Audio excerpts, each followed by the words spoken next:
They go into marriage expecting it's all going to be about romance and fun and happiness, and the first year of marriage proves to be far more difficult than they ever thought it would be. And what amazes me, they never think, oh, I was so naive about marriage. Instead, they question who they married. If I would have married somebody different, then marriage would be so much easier. Though I now live in Houston, Texas, I'll never forget the first time that I was just visiting there. I went to the rental car place and I saw something you almost never see at rental car places. It had a number of really nice pickup trucks. And usually at airports you see sedans or SUVs, but pickup trucks seemed different to me. I thought, well, maybe that's just a Texas thing. And I went up to the counter and they tried to upgrade me to one of the pickup trucks, saying, did you see those nice trucks out there? And I said, I did, but you know what? A church is reimbursing me for this rental, and I don't want to charge them more just to drive a pickup truck. A mid-sized car will be fine. And she said, okay, but then she went through the paperwork, said, your vehicle's in space G4. And when I got out there to see the vehicle, I got this huge smile on my face because I found out they had upgraded me for free to one of those pickup trucks. And I was so happy. Here's how shallow I am. I hadn't sold a single book or talked to a single individual, but I was so thrilled because I was going to get to drive this nice pickup truck in Houston instead of this tiny little mid-sized car. It's not like I needed a pickup truck. I only had a small overnight bag, but if I needed to throw a deer carcass in there or pull out a tree stump, I was good to go. Now, let's say I had rented a pickup truck. I wouldn't have thought to, but just for the sake of argument. I go out to G4, I see it. I'm not going to be immediately satisfied, am I? I'm going to open it up. Has anybody smoked in here? Does it have satellite radio? Or let's say I was really into cars. I'm really not, but let's say I only want to drive luxury vehicles, a BMW or Mercedes-Benz. Then I go out to G4, I see a pickup truck. I might even be offended. I might stalk back into the office and say, what's up with this pickup truck? Do I look like a guy that drives pickup trucks?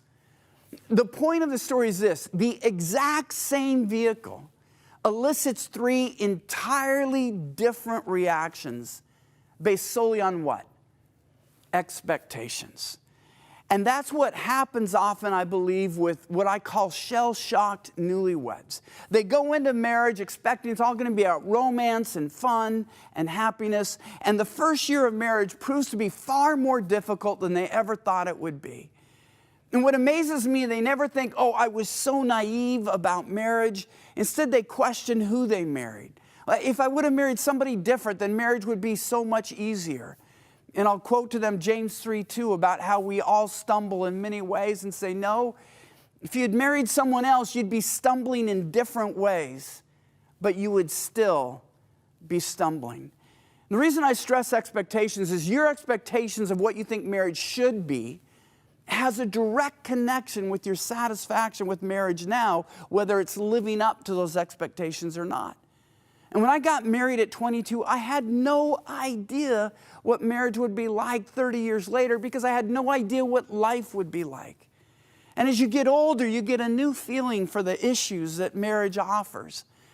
About a year and a half ago, Lisa and I had one of the biggest scares of our life when she had a tumor growing on her left lung. And the doctor said, we've got to take it out. We don't think it's cancerous, although it's growing pretty fast, but we won't know for sure until we get it out. And Lisa told me, Gary, I want just two things. I want you to be praying for me as I go under anesthesia, and I want you to be the one who's holding my hand, talking to me when I wake up and come out of it. And by God's grace, I was able to do that. I was praying for her when she went under anesthesia, and I was able to hold her hand when she woke up and said, honey, it's not cancer. You're going to be okay. Yet having said that, we grieve because we know so many of our couple friends weren't able to say that, and they had to go through cancer together. But look at how the Bible provides a view of marriage. Ecclesiastes 4:9-12 says this: two are better than one because they have a good return for their labor. If either of them falls down, one can help the other up. But pity anyone who falls and has no one to help them up. Also, if two lie down together, they will keep warm. But how can one keep warm alone? Though one may be overpowered, two can defend themselves. A cord of three strands is not quickly broken.